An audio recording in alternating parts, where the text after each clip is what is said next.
Hello and welcome to Digital Pulse, episode 18. Today, we're diving into the history of Baghdad, a city that's seen it all over 13 centuries. Empires rising and falling, incredible advancements in knowledge, and a resilience that's hard to fathom. We've got excerpts from Baghdad, Eternal Capital, to guide us, so buckle up. What's immediately fascinating about Baghdad is that it wasn't some accidental settlement that grew over time. It was meticulously planned from the get-go. Back in 762 AD, the Abbasid Caliph, Abu Ja'far al-Mansur, decided he wanted a capital city that reflected his vision for a powerful and unified empire. Okay, hold up. A planned city way back then, that blows my mind. And not just any plan. We're talking a circular city. Our source really dives into this. Was that purely for aesthetics, or was there more to it? Oh, there's definitely more to it. The circular design symbolized completeness, unity, and even had practical defensive advantages. Think about it. Defending a circle is much easier than defending a city with lots of corners and edges. That's brilliant. It's like they were thinking centuries ahead in terms of urban planning and defense strategy. But even the name Baghdad itself is a bit of a mystery. Right. Absolutely. There are several theories floating around, some saying it means house of sheep, others the gift of God. There's even an Aramaic pronunciation, Baghdad, which adds another layer to the puzzle. Wait, house of sheep? That's hilarious. You'd think they'd go for something a little more majestic for a capital city. Yeah. But then again, maybe there's a deeper meaning we're missing. The most common interpretation is city of peace in Arabic, but even within that, there's debate. Does peace refer to God, a specific valley, or simply al-Mansur's hopes for the city? It's amazing how a name can hold so much history and debate. It's like a riddle wrapped in an enigma. And speaking of ambitious undertakings, building a city from scratch, especially one as grand as Baghdad, must have been an insane feat. Absolutely. And they had to be resourceful. The area lacked local stone quarries, which were the usual building material for grand structures at the time. So, how did they pull it off? Did they import tons of stone from other regions? They got innovative. They opted for sun-baked and kiln-heated bricks. This ingenious approach not only tackled the resource scarcity, but also ended up shaping Mesopotamian construction for centuries. Imagine the sheer manpower and skill involved in producing and assembling all those bricks. That's incredible. It really speaks to the ingenuity and determination of the people who built Baghdad. It wasn't just about grand visions. It was about rolling up their sleeves and getting things done, even when faced with limitations. And this spirit of resourcefulness and ambition would become a hallmark of Baghdad's golden age, a period when it wasn't just a city, but a global hub of knowledge and cultural exchange. Okay, now we're talking golden age. Everyone loves a good golden age story. What made Baghdad so special during this period? Think of Baghdad during the Abbasid Caliphate as a melting pot of ideas and cultures. Scholars, thinkers, and artists from across the known world flocked to the city, drawn by its reputation for intellectual freedom and patronage. So, it was like the Silicon Valley of its time, a place where brilliant minds came together to push the boundaries of knowledge. Exactly. And at the heart of this intellectual fervor was the House of Wisdom, or Beit al-Hikmah. Imagine a vast library, research institute, and translation center all rolled into one. Scholars were translating ancient Greek texts into Arabic, preserving knowledge that would later fuel the European Renaissance. Wait, so they were preserving knowledge that would eventually make its way back to Europe and spark a whole new era of learning. That's wild. It's like Baghdad planted the seeds of the Renaissance centuries before it actually happened. It really highlights how interconnected history is. But it wasn't just about preserving old knowledge. They are making groundbreaking discoveries of their own. We can't forget figures like Abu Bakr al-Razi, known as Razes in the West. Razes. The name rings a bell. Wasn't he some kind of medical pioneer? He was more than a pioneer. Yeah. He was a leading physician and alchemist who made significant contributions to medicine and chemistry. His comprehensive book of medicine was a landmark text, and he even invented surgical sutures. Surgical sutures. Imagine the impact that had on medicine. Makes you wonder how many lives were saved thanks to his ingenuity. Absolutely. And much of this knowledge, these advancements, they weren't confined to Baghdad. They spread. During the Crusades, a lot of this knowledge was transferred to Europe, further highlighting that exchange of ideas we were talking about. It's incredible to think that even conflict, in a way, can lead to the spread of knowledge. But let's not forget that Baghdad wasn't just a center of learning. It was also a city renowned for its architectural wonders. You're right. The city itself reflected Baghdad's ambition and cultural sophistication. Yeah. But what kind of architectural marvels are we talking about? Give me the highlights. Take the Al-Qadamiyya Mosque, for example. Built in 1515, Its shimmering golden towers are a testament to the architectural grandeur Baghdad cultivated. Its blend of architectural styles reflects its history as a crossroads of cultures. And let's not forget the wonders outside the city proper. The Great Mosque of Samarra, with its unique spiral minaret, is a marvel of engineering. It shows Baghdad's influence wasn't limited to its walls. A spiral minaret. Now, that's something you don't see every day. I'm getting serious wanderlust just thinking about these architectural gems. But back within the city, there's another important structure. Yeah. The Nizamiya School. Precisely. Established in 1056, it was a landmark achievement, the first state-sponsored school in Muslim history. It had a library that would have made any scholar drool. This investment in education speaks volumes about Baghdad's commitment to knowledge. It's clear Baghdad's golden age wasn't just a fleeting moment.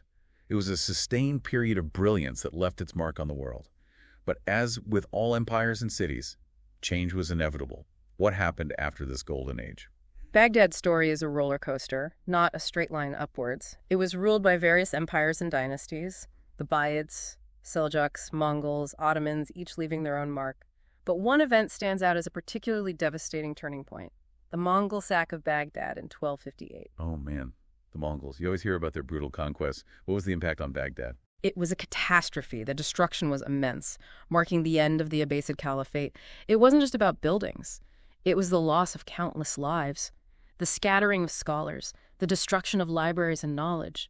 Think of it like the burning of the Library of Alexandria, a massive blow to the intellectual and cultural world. That's heartbreaking to think of all that knowledge, Yeah. all that history, just in a flash of violence. It makes you realize how fragile civilizations can be. But Baghdad didn't just disappear. Did it? No, it Yeah. didn't. That's what's remarkable about this city. Even after the Mongol sack, even in decline, Baghdad's spirit didn't break. It adapted and transformed under new rulers and circumstances. Who stepped in after the Mongols? The Ottomans eventually took control in 1638, ushering in a new era for Baghdad. While it wasn't an immediate return to glory, there were signs of revitalization, especially towards the late 19th century. What changed? Was there a particular leader or event that sparked this revival? Midhat Pasha, the governor of Baghdad from 1869 to 1872, was a key figure. He initiated a series of reforms aimed at modernizing the city. He understood that progress was necessary while respecting Baghdad's heritage. What kind of reforms are we talking about? Was this a massive overhaul or more subtle changes? He started with the basics. In 1869, he conducted the first census of Baghdad's inhabitants. It sounds simple, but it was a crucial step towards modernizing the city's administration. Then he introduced amenities like the horse-drawn carriage railway, think of it as an early tram system, as well as new bridges, public parks, and a modern water supply. Wow, so he was really tackling the nuts and bolts of city life, Yeah. making it more functional and livable for the people. It's amazing how these seemingly small changes can have such a big impact. Did this set the stage for even bigger changes later on? Absolutely. Midhat Pasha's reforms paved the way for the dramatic transformations that came with the establishment of the Kingdom of Iraq in the early 20th century. This marked a new chapter, filled with ambitious plans for urban development and national revival. Okay, so now we're talking about a brand new nation, a new identity. What did this mean for Baghdad? Did they just wipe the slate clean and start from scratch? Not exactly. There's always a layering effect in history.